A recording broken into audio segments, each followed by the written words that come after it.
This is the story of DMT, or dimethyltryptamine, a simple compound found throughout nature which has profound effects on human consciousness.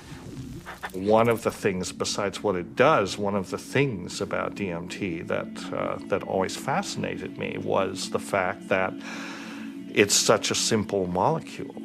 DMT stands for dimethyltryptamine, NN dimethyltryptamine. If you actually look at the ring structure of DMT itself, you only have really 4 positions that you can attach things to. So you can make diethyl or dipropyl. There are some other types of carbon chains you can attach to that end that do give you compounds that have activity, but very different from DMT. It biosynthetically, it's 2 steps from tryptophan, right? 2 trivial enzymatic steps from tryptophan. Well, tryptophan is an amino acid, of course, and it's everywhere. So all organisms have tryptophan. And all organisms have the 2 key enzymes that lead to the synthesis of DMT. And these enzymes are very ancient enzymes. They're all over the place. They're, again, part of basic metabolism. So theoretically, anything could synthesize DMT.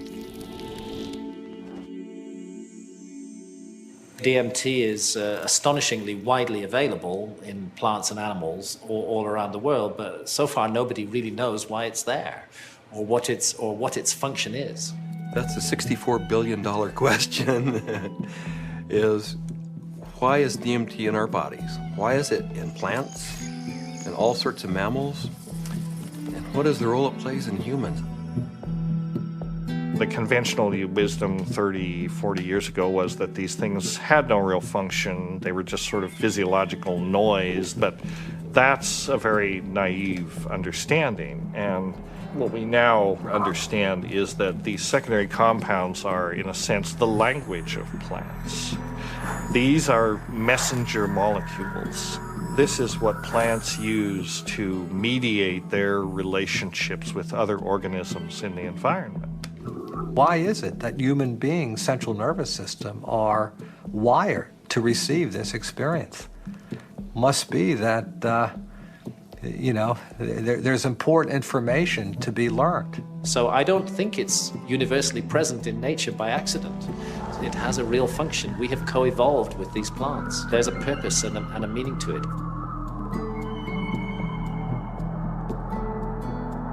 So it really fits in with the notion that DMT may be the common molecular language, resonant language, among all living beings on this planet and maybe others as well. I can't think of a more powerful tool to explore the whole question of what is consciousness.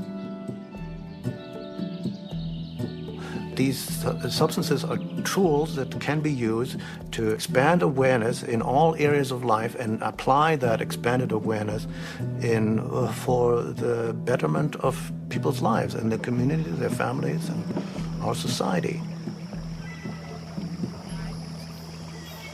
The good news is that there's a growing number of Westerners and actually intellectuals, scientists, artists, movers and shakers, filmmakers, and so on, who realize that this stuff is all too interesting just to go on keeping it swept under the rug. And meanwhile, the Inquisition was a long time ago. The birth of rationalism was a long time ago. At this point, there's no good reason, apart from bad habit, to keep up these barriers. With the help of 2 concepts that are traditionally opposed, science and spirituality, we humbly reintroduce psychedelics back into the cultural dialogue. DMT, the spirit molecule, it's a conundrum, it's a paradox. What the spirit is the inner world. The molecule is the external world. So the psychedelics or entheogens take us from the science to the spirit. I was drawn to the pineal gland, which is a very small organ in the center of the brain, which has always been an object of interest and even veneration for a lot of esoteric physiological disciplines. I thought, it wasn't totally crazy to presume a pineal site of origin of DMT, which, fit in nicely with my theory that the pineal was somehow involved in naturally occurring mystical states. This hypothesis proposes that the pineal gland at certain times, when it's under a specific stress or stimulation, it releases a significant amount of this hormone, DMT, and it's that hormone that facilitates the entering and exiting of the soul in the body. This is what the Jewish sage mystics have been describing in a coded language for literally thousands of years. Through meditation, through fasting, chanting, any number of techniques, there might be a burst of endogenous DMT that was correlated with mystical and near-death experiences. And I had this theory that there is a big similarity between psychedelics and experiences that were possible with a lot of meditation. And that was one of the original findings that led me to start looking for a spirit molecule, for a compound in the brain that elicited mystical experience.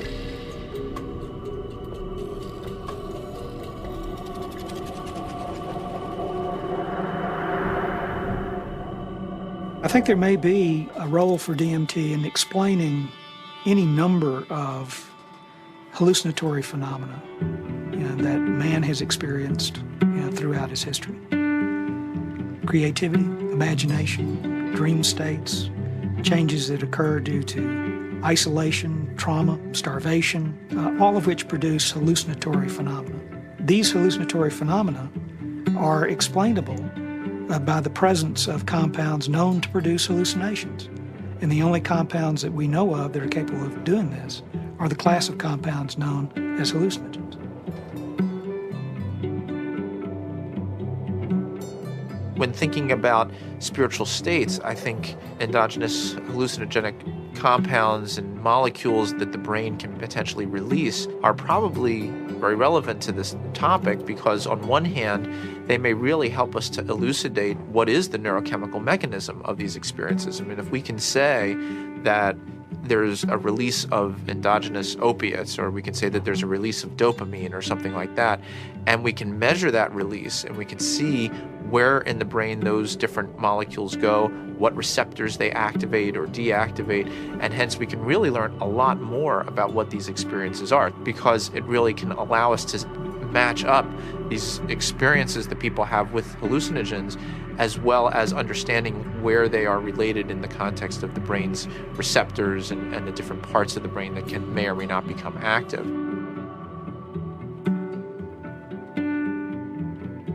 One of the other interesting things about the pharmacology of DMT is that it's actively transported into the brain. And so you have to wonder about the role of DMT in just everyday normal perceptual, activity. Too much DMT and things become very psychedelic, or, not enough, DMT in the brain can make things dull and flat and gray. There's something that, for me, makes sense about DMT. You called it the spirit molecule. It might almost be called, the reality molecule. Philosophically, it makes sense that something that would be so fundamental to the way we perceive reality would be imbued out there in reality.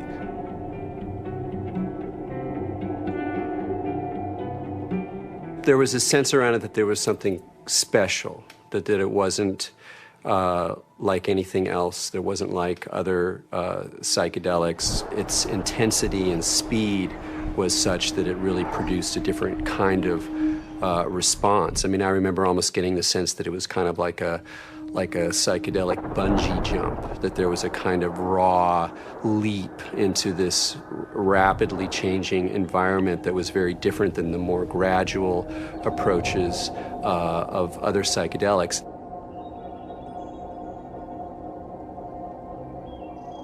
Smoke DMT is sort of like the drive-by shooting of psychedelics. You're in one place, bang, you're in another place, and then bang, you're back down. So it doesn't leave a whole lot of room for that narrative of who am I, what am I doing here, why am I in this space, what am I learning? It's almost like there was too much information to process in that few minute span to integrate once you drop back down. Dimethyltryptamine, when it's administered, has a very rapid onset and a very short duration of action. This is because it's very rapidly broken down by the body so that it can be cleared. DMT is rapidly degraded by an enzyme in the liver called monoamine oxidase, or MAO. That's the reason it's not active when you take it by mouth. Whereas psilocybin, when you take it by mouth, it's not broken down by monoamine oxidase very quickly at all. So it gets through the liver and passes on into the bloodstream and into the brain.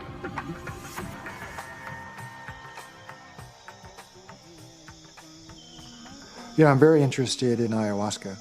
When I began my studies in the early 1990s, ayahuasca was just starting to make inroads into the West, but it's obviously become a lot more popular in the last 10, 15 years. And the visionary ingredient in ayahuasca is DMT. Through some amazing feat of pre-literate chemistry, the Amazonian natives stumbled upon or combined whatever. I don't know how they did it, but they found that one plant contains DMT and one plant contains an enzyme inhibitor. Combine them, you can drink DMT and it's orally active. So it starts working in a half hour, lasts for 3 or 4 hours. And you can, maneuver a lot more comfortably within that state than you can when you're just smoking it or injecting it. Orally active ayahuasca tends to pick you up and gently carry you into the space and hug you and embrace you and clean you and show you all sorts of mystical visions, and then it very gently brings you back down like you're floating on a feather back to the ground. As valuable as my DMT experiences have been, I feel that there's a lot more enduring value, really, in this folk technology, which stretches it out and makes it a navigable space. Our whole Western, European-derived tradition of distilling alcohols and isolating chemicals and making everything stronger and taking it out of nature and putting it into the biggest punch that we can, I don't think that generally that's the most useful way. I think there's a reason that cultures have learned to turn a 5-minute experience into a 5-hour experience. It seems to me that ayahuasca has had a plan and that it's reached out into the world and brought DMT into many, many thousands of lives in a much bigger canvas than it had reached for the last 10,000 or however many years. And it's done it very rapidly, and it's done it with form to go with it. And ayahuasca is much harder for the power structures that we have now. It's much harder for them to put down because it has been part of a legitimate religious and spiritual practice for thousands of years, certainly in the Amazon. And we can't just dismiss all that as primitive mumbo jumbo and superstition. We have to get to grips with that on its own terms. I think that there's a growing number of people who feel this desire to get back in touch with nature, with plants, with animals, and who know that through the shamanic path there's a way of doing this, and that actually these tools, these psychoactive tools for plants like ayahuasca is a very direct way of doing this. Now, it may not be everybody's cup of tea, and I think a lot of people are actually with reason afraid of it.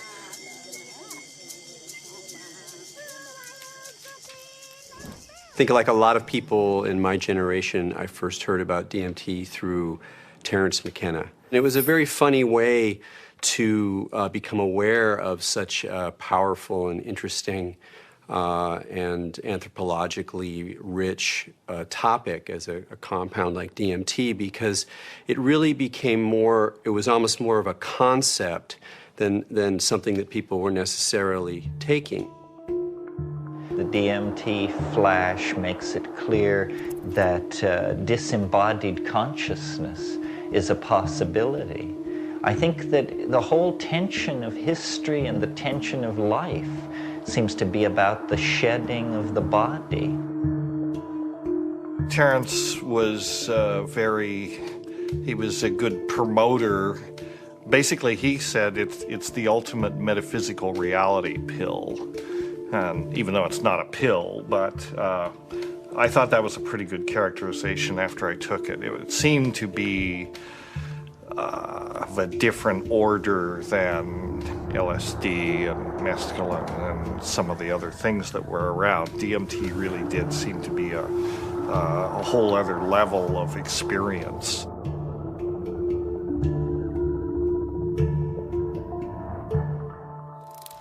I ask that you suspend any opinions, either negative or positive, about these compounds. Whatever you believe their value to be, they continue to have profound effects wherever we find their use, whether it's contemporary Western culture or in the Amazon rainforest. It was in the 50s that the ayahuasca churches started going public. You know, there was a kind of transition from the indigenous Indians in South America to the mestizo people in the cities, and then these churches, you know, the Santo Daime Church and then the UDV Church a little later, started doing ceremonies that would made the ayahuasca accessible not just to Indians, but to urban people in the big cities in Brazil, who are as far from the shamans as we are. In the early 1990s, the UDV established a branch of their church in the United States. In the late 90s, the U.S. Customs Department, along with the DEA, intercepted a shipment of ayahuasca. The church protested the government action. They contended that it violated the Religious Freedom Restoration Act, and the case was heard in the U.S. Supreme Court. And in February 2006, their decision was announced, and it was a unanimous decision on the side of the UDV. Why is it that in the entire Western world, these substances that have been found to be so interesting by hundreds of cultures for thousands of years are prohibited?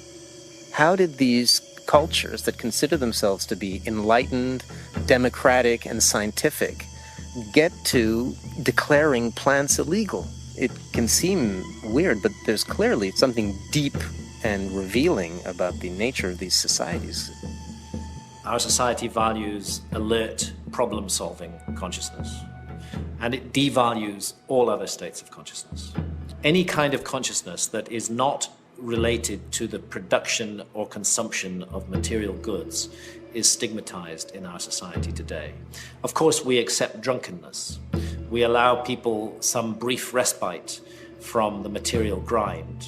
A society that subscribes to that model is a society that is going to condemn states of consciousness that have nothing to do with the alert problem-solving mentality. And if you go back to the 1960s, when there was, a tremendous upsurge of exploration of psychedelics, I would say that the huge backlash that followed that had to do with a fear on the part of the powers that be, that if enough people went into those realms and those experiences, the very fabric of the society we have today would be picked apart, and most importantly, those in power at the top would not be in power at the top anymore.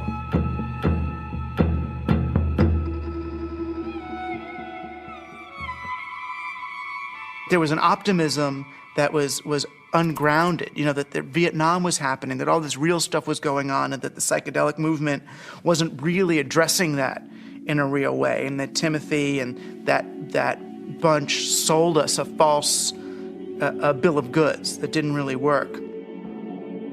We are now, whether we like it or not, in the psychochemical age. In the future, it's not going to be what book you read. It's going to be what chemicals do you use to open or close your consciousness. Chemicals can help us learn faster. Chemicals can help us expand or contract our consciousness. The atmosphere in the 1960s was, we are doing research here. We are dedicating our lives to trying just about everything on the planet. So we would try it, then we would talk about it, then we would evaluate it. We regarded ourselves more or less as spiritual pioneers. I mean, the way I look at the 60s, you can see it as a kind of failed attempt at a mass cultural voyage of initiation. You know, so people would try to go out into these other realities, but they didn't have a basis for it. There weren't wisdom traditions and elders. There weren't like connections of shamanic lineages. So people would go out and they would kind of like smash apart. Timothy Leary really so discredited a scientific approach to studying this because he started off doing interesting research and then got into advocating use in a way that was incredibly threatening. Culturally, we reacted, and politically, it became impossible to do this sort of research. Funding agencies didn't make resources available. Regulatory agencies increased the practical hurdles for initiating this kind of research. And I think people who had interest in research of this type largely were discredited because of their interest in the research. Social, political, scientific issues that came together pushed these drugs out of the scientific marketplace.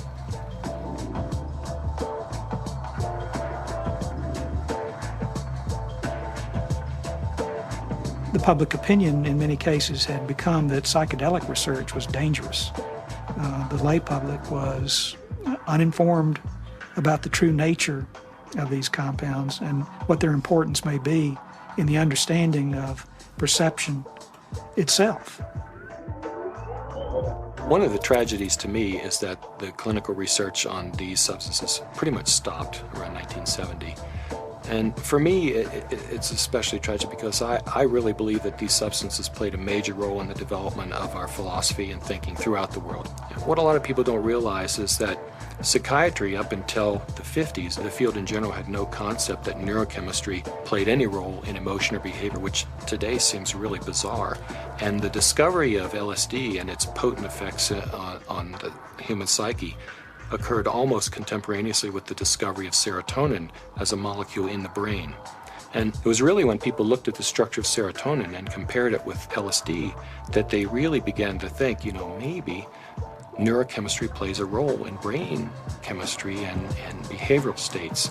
If LSD had not been discovered, I doubt we would have had any of the drugs we have, at least not as quickly as we do for treating depression and so forth. Once these drugs became abused and scandalized, psychiatry had to really work hard, to distance themselves from any valid scientifically meritorious relationship with psychedelics. Being a psychiatrist and saying you want to learn or study about psychedelics, it's not that well received. And I made one mention one time and was discouraged from really bringing it up again for actually a number of years. For cultural reasons, the whole class of compounds got pulled off the clinical bench, and no research has gone on for 40 years. So scientifically, I can't imagine a more exciting area to be pursuing.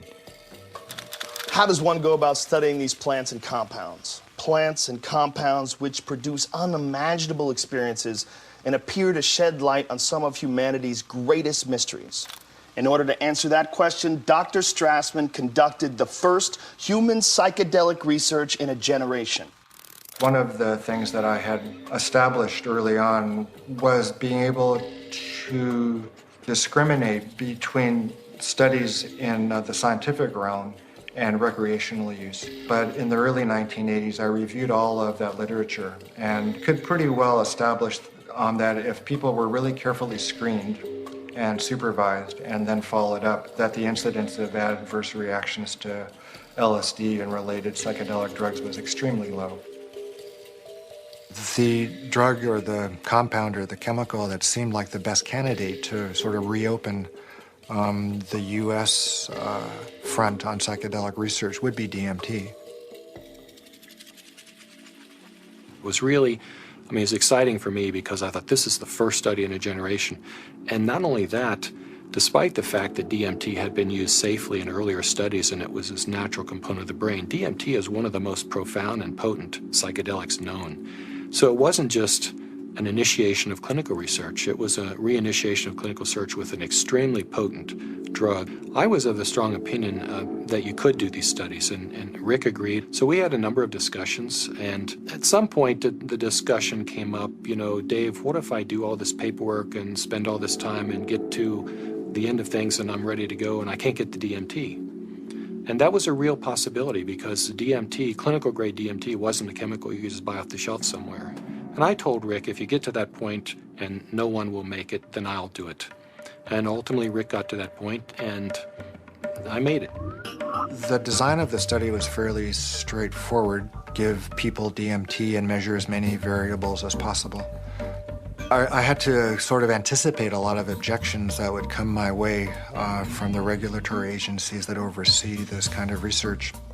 So at that point began a 2-year process of dealing with not that many regulatory agencies, but fairly monolithic ones. One sort of a sidelight of the protocol was the involvement of a psychiatrist from UCLA named Daniel Friedman. He was kind of one of the grand old men of American psychiatry. And actually, he was one of the people who in the 50s and 60s got their start with psychedelic research. And the main thing that Danny Friedman told us was, don't even get close to psychotherapy. Forget about treating mental illness or alcoholism or anything. Forget that. That's where all the hysteria is. That's where all the fears get up. You're a scientist, Rick. Approach it as a scientist. Do basic, simple measurements. Look at heart rate, cardiovascular parameters. You won't get in trouble doing that. You can get it funded, and it's solid science. Rick did what he said, but then he still was able to get these, accounts of what happened. And that wasn't in the plan. That wasn't really what was proposed in the studies that were funded, and that wasn't what Danny talked about. But those were the spin-off that really made it interesting. Rick Strassman was advertising in some magazine somewhere about wanting volunteers for a particular study in a psychotropic, and I didn't really know I didn't know DMT from STP at that time. And I remember reading that and I'm thinking, oh my God, this is bad. I better get involved in this and make sure that somebody doesn't get hurt and that at least there'd be some sensitivity towards what this stuff is really about. I met Rick's research nurse at a party, and she heard me talking about that I had used peyote ceremonially, and she took me aside and said, there's something that you might be interested in. We're looking for subjects, volunteer subjects, for some unusual research. I was a little concerned that the study participants might be a little obnoxious. Maybe that's not the right word, but people that were just seeking to do a lot of drugs, and they were very professional people. There were varying degrees as to how much hallucinogen use they had been through. It seemed like there were some people that felt like they had made it their life mission to experience every kind of substance out there, and then other people who I think were just interested for their own personal growth and or curiosity. Once we actually got into the preparation for the actual trips, Rick asked me about roller coasters. Do you like roller coasters? The sensation of going up really high and then slamming back down towards Earth. And I said, no, I hate them. They're horrible. And he said, not good. I just wanted to go with the experience, learn as much as I could, absorb as much as I could, and be humble to it. The idea of legally sanctioned psychedelics was just very compelling. Plus, you're in a hospital, so should you get that uncomfortable experience that you're dying, you're with doctors in a very safe environment from that point of view. I mean, this was really very cutting edge, very out there, it was high risk, and people knew what they were getting into, and they wanted to have the extra reassurance, and I was glad, actually, to have a crash cart in the room and a team, you know, in the hospital to respond to any emergencies. You're in this hospital room, and there's all the sounds and the smells and just the prior experiences of being in the hospital. You know, all these negative things come back. So there was the whole environment to be overcome, because little did I know that it didn't matter where I was. I wasn't going to be in my body. I was going to be out in the universe, and it didn't matter where you launched from. It could be a hospital room, it could be the jungle in the Amazon. It didn't matter where you were, because you weren't going to stay there. Set and setting is so important. It's even more important than the substance. More important than the substance. Set and setting is everything. Now, what is the set and setting when you are blindfolded? The set and setting is not what you're seeing. You're not seeing anything. The set and setting is your internal self.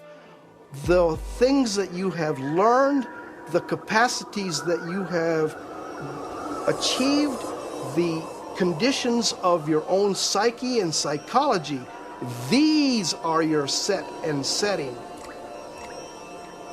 It's the medicine combined with or interacting with the set and setting that creates an effect of safety, of trust, of comfort, and of resourcefulness that makes it possible for you to take some big leaps and receive some big gifts. And if that's not there, you just get terrified. So I didn't really have physical fears so much that they would die or have a stroke. I did have some fears about people's mental health, you know, especially with some of the higher doses. We gave one gentleman who had a lot of experience with the drug one dose, and he didn't think it took him far enough. So then we gave him a higher dose, and he was gone. He was really gone. It reminded me of something from The Exorcist. I mean, he just boom, sat bolt up in the bed, and his eyes opened up, and they were completely dilated and black. And I almost thought he was going to turn his head completely around. And I remember looking at Rick, and Rick looked at me, and I thought, oh my God, he's gone. I hope he comes back. And he did. The countdown was like, you know, counting down for preparing for your death, like waiting to surrender. And you'd feel the coldness, and the coldness just going through your veins. And it's really indescribable. It's hard to, you know, it's like ice going through your veins. And the next thing that would happen, besides my racing heart, is this burning sensation would happen on the back of my neck. I mean, this was reliable. This is like clockwork. This happened every time that you shot me up with DMT. And then there'd be a hum, and the hum would get louder and louder, and to the point where it broke apart everything that I was or knew. It was just this. It just got louder and louder until you just had to surrender to the sound. And then you were there. I would get a warm, full feeling, a golden feeling in my chest before it went to my head. And I'd feel this warm rod, about 1.5 inches in diameter, start growing up inside my central channel. It would come up and sort of slow, warm up my chest, go up through my head, and slow down and put tremendous pressure in my sinuses behind my eyes, and slow down. Start to grow and distend the skin behind my forehead about 1 inch, behind my hairline. And when it had, I was afraid it was going to pop my skin a few times because it was a very physical feeling. About 1.5 inches, 2 inches above my skull, when it popped through there, then the psychedelic trip would start. I thought I died. I saw the white clouds, the Renaissance white fluffy clouds with the gods and the angels and all that stuff is what I saw. I thought I was dying and going out, but I did take a quick look at Cindy and a quick look at Rick because I had my eyes open, and They were both there watching, looking very calm. I go, oh, that's really good news. My body looks fine.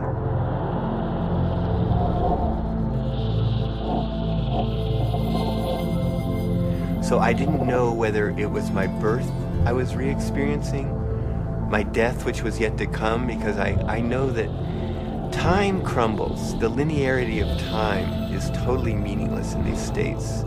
You are at the Godhead, the point where all time folds in on itself. More and more layers of my humanity start peeling off. Finally, the last, almost the last layer, and I can't even describe what it is, but you have, at some reaches way in there, there is like the last layer of that which defines you as a human being, and it goes, you are no longer a human being. In fact, you're no longer anything you can identify. There was no concept of time. It was so disorienting. I was so terrified. I have never in my entire life been so terrified to be blasted out of my body, to leave my body behind, to be going at warp speed backwards through my own DNA, out the other end, into the universe. And so I went right into this white light. As soon as I went into it, I lost any sense of being different, any sense of what I was doing, past, any sense of future. It was absolutely blissful and euphoric, and I just felt like it wasn't I. I was everything. I was the light. There was no sense of separation, no shadows, no differences, no past, no future. It was all present and white yellow light. Then I felt myself falling out of this light, and as I fell out of it, I could feel the light was like a glow, like the sun with flames coming out and lapping out, and I could already start to feel this tremendous separation.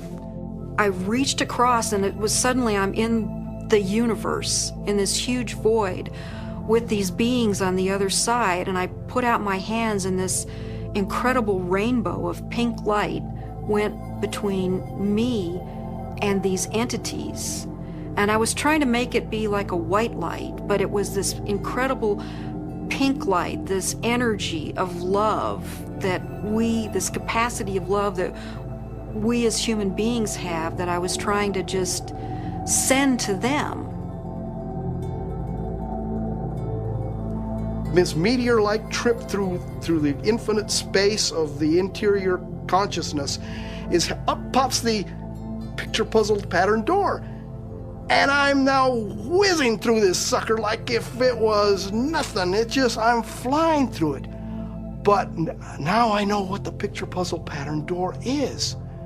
The picture puzzle pattern door is the farthest reaches of your humanity. This is the doorway into what defines you as a human being.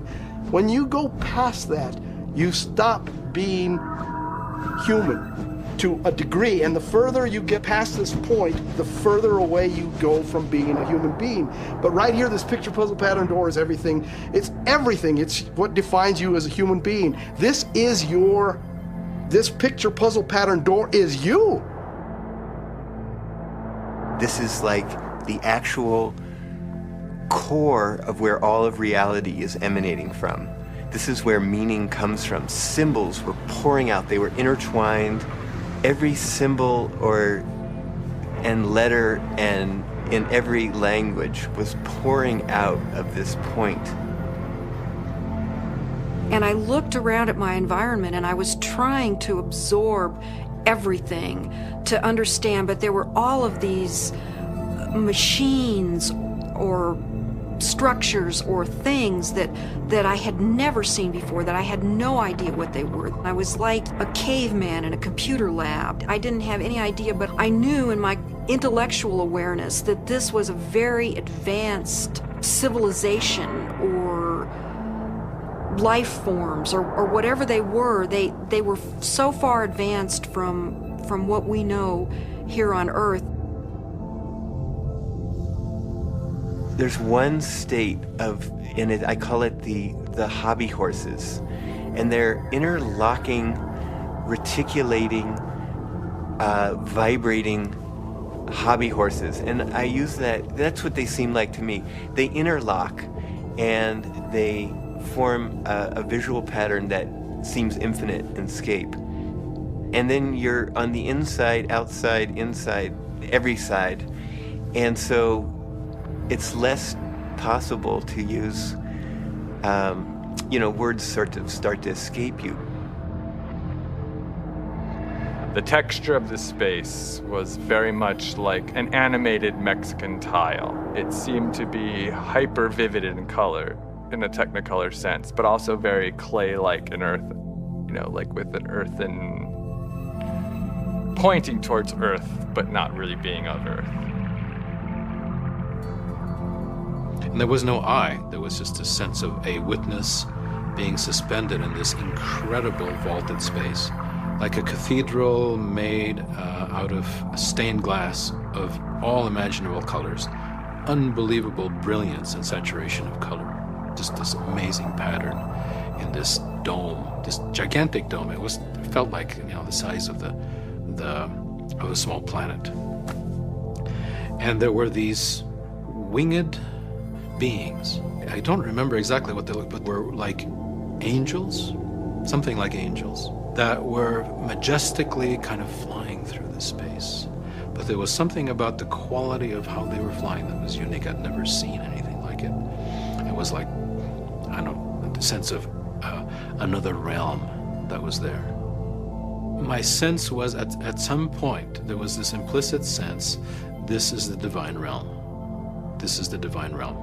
And it was not like a thought, but it was like this implicit kind of grokking recognition. It was all very, very impersonal until I got to the space where I realized that I was in the area where souls await rebirth. And I was there, and I had been there so many times before.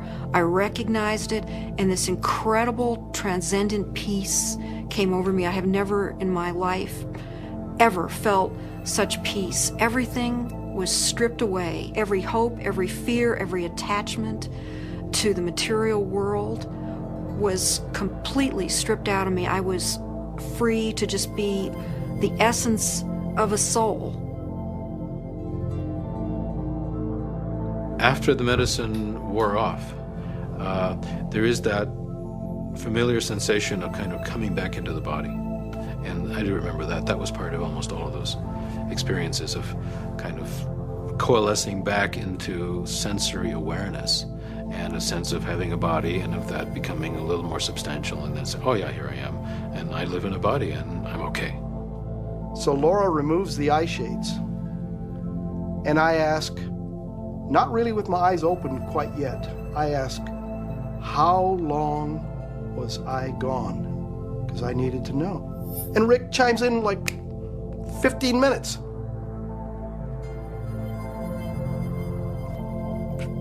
For a moment, I'm shocked. I'm like, mind, has to try to catch up, because now the whole cognitive dissonance of the experience has to catch up. I was gone for 15 minutes. 1,000 years of experience in 15 minutes.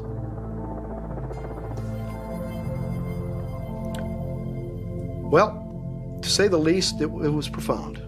It was profound. I mean, it's amazing. I mean, it's amazing what a human being can experience in a hospital bed. I mean, they can experience almost the whole universe. Life, death, everything in between. This is not some recreational thing, and I don't believe anybody should enter this lightly. It is life transformative. It will perhaps shake you enough to realize, that you need to be awake to the fact that you don't know, and that is the beginning of starting to know.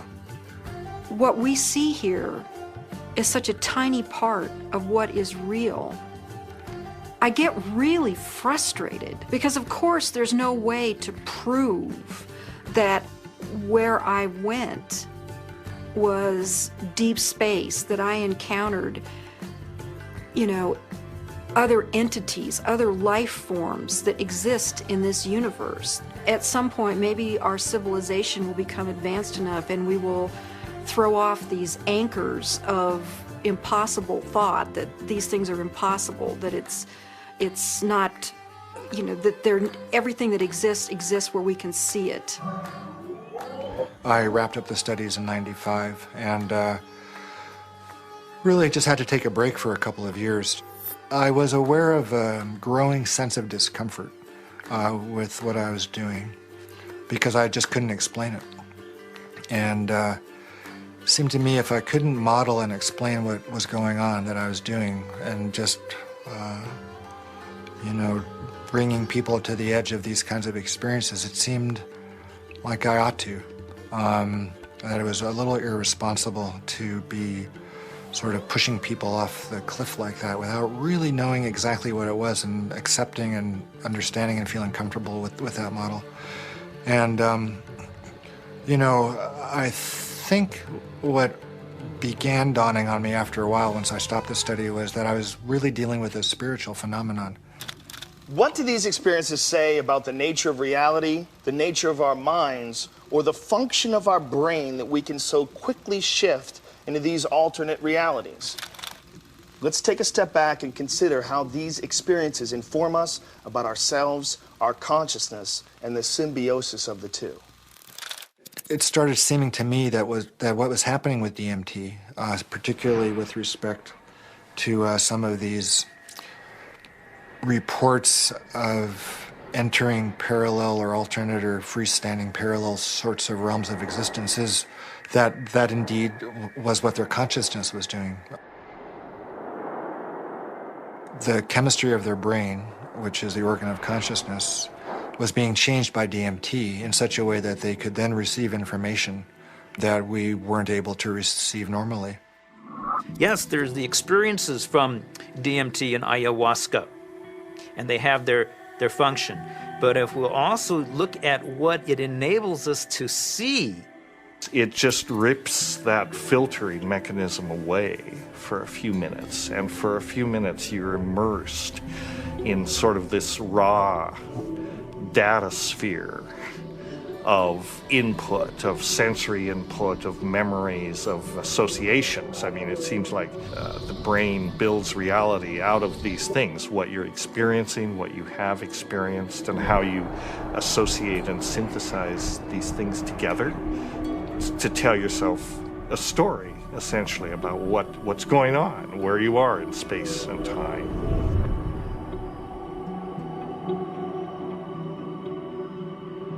It's the brain that helps us to process all this information and to create for us a rendition of what our world is all about.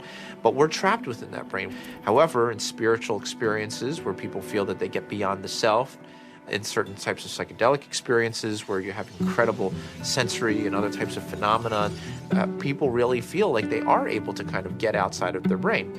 We have to take a very big look at what is going on within them when they have the experience and try to understand how it happens physiologically and try to make sense of it from the subjective perspective as well as from the objective perspective. I don't think you can just say, let's just explain it away on the basis of science.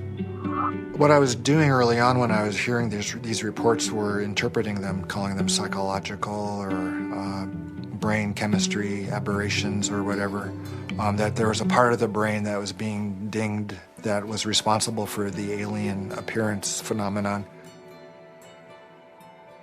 This is not a new phenomenon. Entities in altered states, have been recognized for an extremely long time in many cultures over the millennia. Helpers, spirit assistants, angels, all of these different entities have been fairly common throughout man's experience of altered states and through much of man's mythology.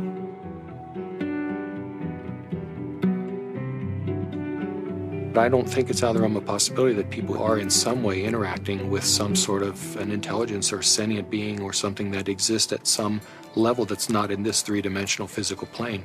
I'm looking at it from a sense of, okay, is the drug healing you? Is it helping you? Or is it giving you the tools? What are you bringing back? What you bring back, I think, has to be something more than there are these entities out there.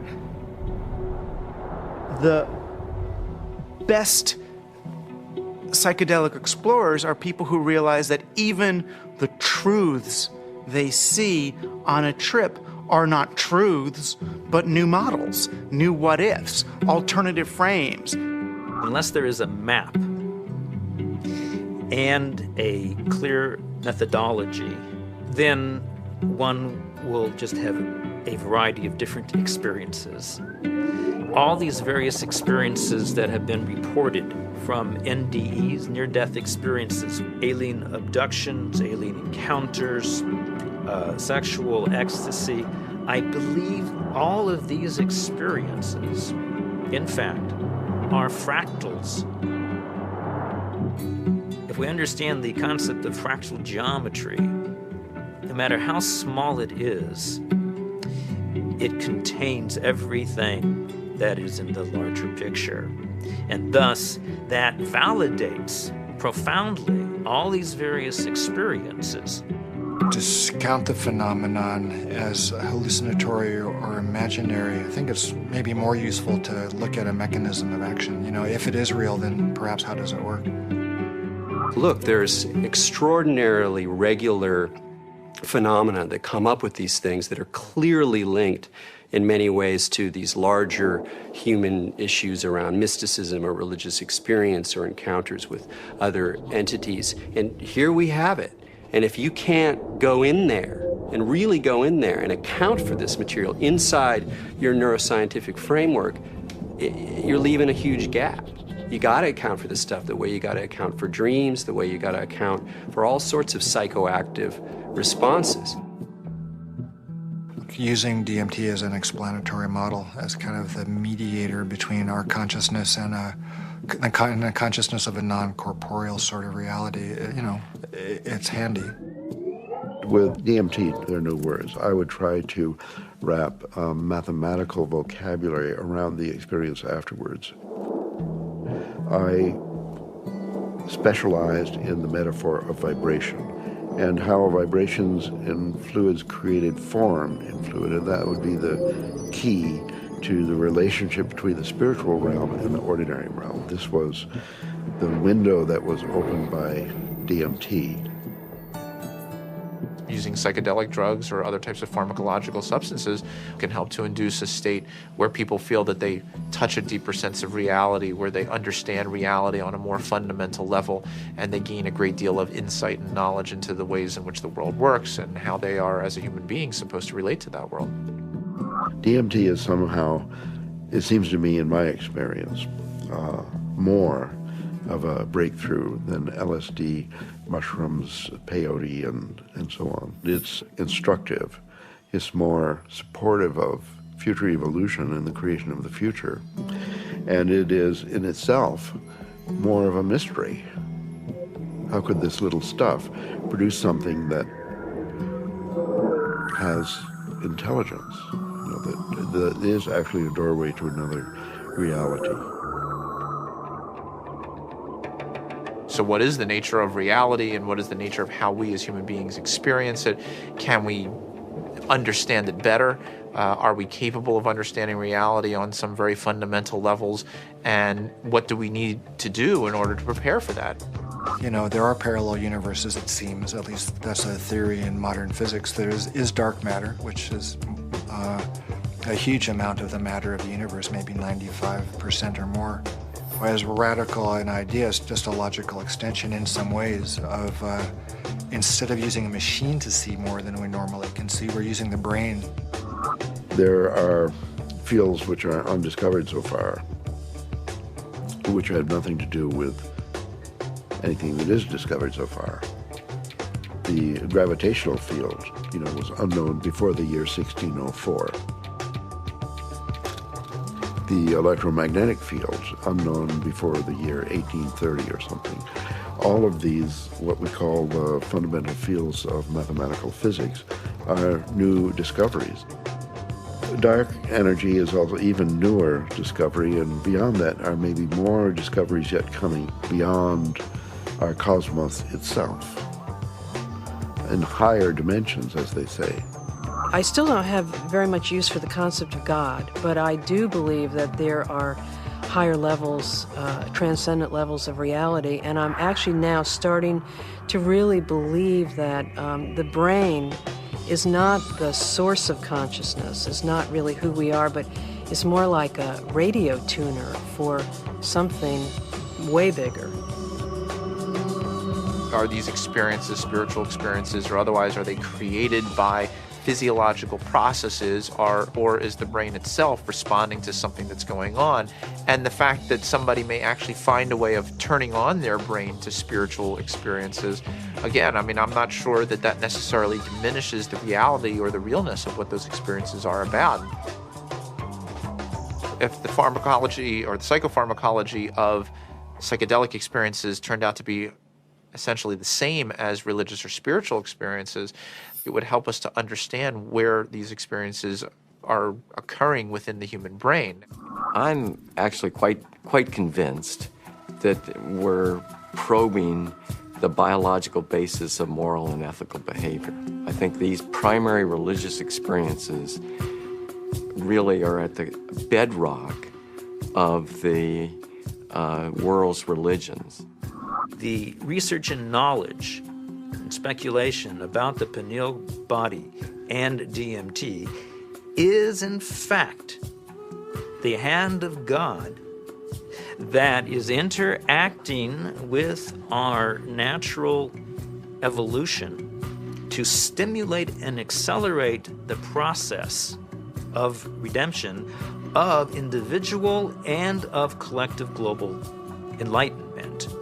Because of my ayahuasca experiences, I consider myself a spiritual person. I know things now that I could never have known otherwise. This experience is so familiar for a lot of different people and is so easily acquired, and so much information comes with so little effort that it is a kind of a miracle. It's a miraculous way for us to transcend ordinary reality and obtain maybe an intimation of what's necessary for survival. Ranging from new forms of medical treatment to a better understanding of the universe to life-changing spiritual revelations, these natural tools offer us the ability to seek greater knowledge. Tools that could positively affect life on our planet. Let's answer Dr. Strassman's question. If so, so what? Because of the collapse of consciousness, spiritual and scientific knowledge split apart. Both these modes of knowing have to come together. In other words, science and technology, from a traditional religious perspective, is not an extra. It is part of the process by which humanity is going to evolve into its next stage. How do we find like the right form for psychedelics in the future? I mean, assuming that psychedelics are part of the human future, right? For that, at the moment, they're still, generally repressed and suppressed and legal. If that were to change, how would we begin to construct a kind of system that would allow for a kind of rational and mature exploration of psychedelics? I think that the name of the game is to show science the pertinence of this somewhat outlandish realm. And it's not just crazy stuff. It shouldn't be considered as, let's say, not even worthy of interest or illegitimate. I actually think because it's declared off bounds, it just makes it interesting to start with. But one doesn't want to throw out the baby with the bathwater, and I think it's really important to stay faithful to science. What does it mean? Why is there a part of the brain that seems to be, for lack of a better word, a God detector? What's the evolutionary advantage to having some part of the brain that seems to trigger and mediate experiences of the transcendent. The Kabbalah is revealing to us that the pineal body is actually the very edge of the higher dimension that is penetrating into our lower dimension, and it is located precisely in the middle of the brain. I can remember reading about Descartes, thinking that it was actually the interface between the spiritual dimension and the dimension of matter. And I remember studying that as a foolish idea from our history. And now it seems actually like a very interesting idea. What we are looking for out there is really in here. It is the doorway. It is the gate. So we focus on the transformative effect of the psychedelics. But it's also true that the reverse is true, that it requires transformation in order to embrace psychedelics. It's one of the tricky paradoxes of postmodernism that psychedelics both require and produce a transformative effect. We have severed our connection to spirit. That's what our society has done. It has sought to persuade us that the material realm is the only realm, and the only way we're going to recover is to reconnect with spirit. And I truly believe we need the help of the plants in order to do that.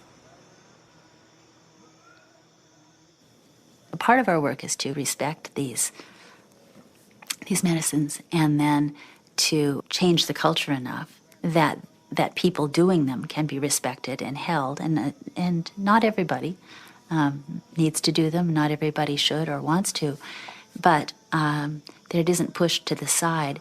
And so part of that does involve then research, because that's how in our reductionist society we validate things.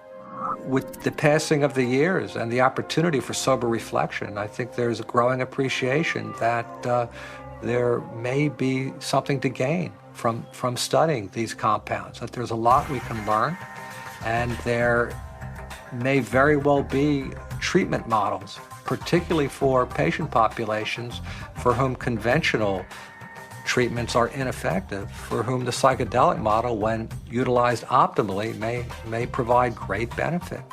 I think the most important thing that we could do right now that would be fairly straightforward to do is to ask and answer the question of whether ayahuasca could help people who have drug and alcohol abuse. And given that we know that DMT and similar alkaloids have a very strong effect on the same receptor sites that are involved in depression, and the notion that most people, in my experience, who use drugs and alcohol are self-medicating a deep depression or an anxiety. I've had permission now over the last few years to utilize psilocybin, which is the active alkaloid in hallucinogenic mushrooms, in the treatment of patients with advanced stage cancer who have anxiety. We're treating the anxiety, not the cancer. Now, psilocybin is 4-phosphoryloxy N,N-dimethyltryptamine. So obviously, from a chemical structure point of view, very similar to DMT. Ultimately, what I want to do is see these things used in the way that they were used traditionally, to heal people, help people. And right now, helping people come to terms with dying. It changes your whole relationship to your death, your impending death. Believe it or not, you're gonna die. And now, with this tool of having crossed over already, some of the fear around that will disappear. Now I'm beginning to wonder whether consciousness may actually survive biological death, that maybe the model that we've been working under in psychiatry and the behavioral pharmacology model is just wrong. It's backwards, actually. That consciousness is primary in the universe and matter is a result of. Utilizing substances like DMT or 5-methoxy-DMT may really help us prepare by practicing a transient dying experience. Thus far, we're observing very positive effects in regards to the nature of experience during the session and then subsequent effects on mood regulation and anxiety control, pain perception, and overall quality of life for cancer patients. By and large, our subjects do quite well in the time they have remaining. For those people who do come to terms with it, part of it is a recognition that these psychedelics open up a space that they weren't aware existed and sort of give them a vision of what could be past death, as well as a better perspective on the accomplishments they've made in life, a better feeling about what they've done in their own lives. But I think all people who have psychedelic trips and meditations and so on are poking more or less into the same higher realm and receiving some information from there. If we can develop this could be absorbed into ordinary science that we could approach with the scientific method and so on, then our intelligence, our capability of survival on planet Earth would be increased. I mean, we're a dying species. We live on a dying planet. We're killing the planet. So our disease is extremely serious. And therefore, we're desperate to find new information, ideas, and so on that can transcend. We have to evolve. And I think our intellectual evolution may be predicated upon the psychedelic pioneers. It's so easy to change the world. I mean, and that's the kind of thing that you can see on psychedelics. If you don't get trapped in the beauty and awe of the psychedelic experience itself. You know, it's like looking through the chandelier of reality from a different vantage point. You know, you can now project through those crystals in another way, and it's beautiful. But, okay, now come back, now come back.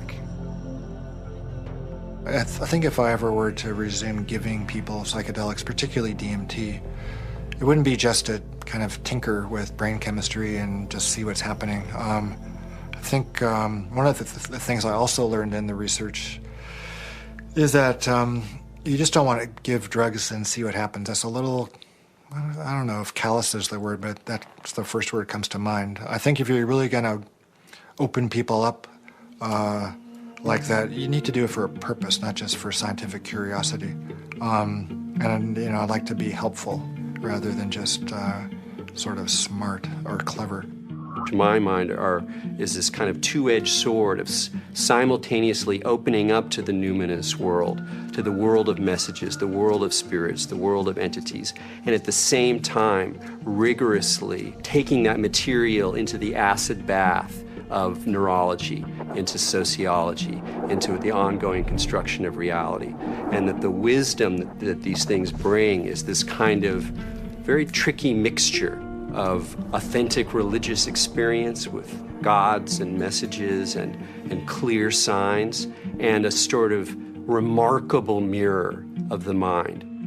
The curiosity, perhaps the uniqueness of the human creature, is that we live in both realms. We have the ability for spiritual experience, and we have the ability for physical experience. The agenda of the spirit world, if there is an agenda, is to allow us to experience our full potential and to deliver our full potential.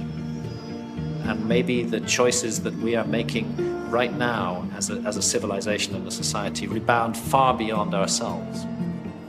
And I think DMT is a forcible reminder that there's a lot more about reality, the universe, ourselves, the biosphere, whatever, that there's a lot more to it than we imagine.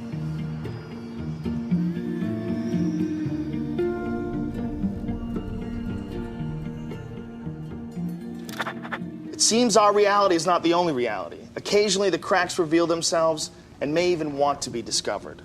As humans, we are creatures that thirst for knowledge. We spend time, money, and infinite energy searching for it, in schools, in churches, in business, and in technology. Knowledge is power, and thus our greatest quest. Dimethyltryptamine, a molecule with a complex name and the simplest ability to unlock the door to another dimension. And perhaps, just perhaps, our future evolution.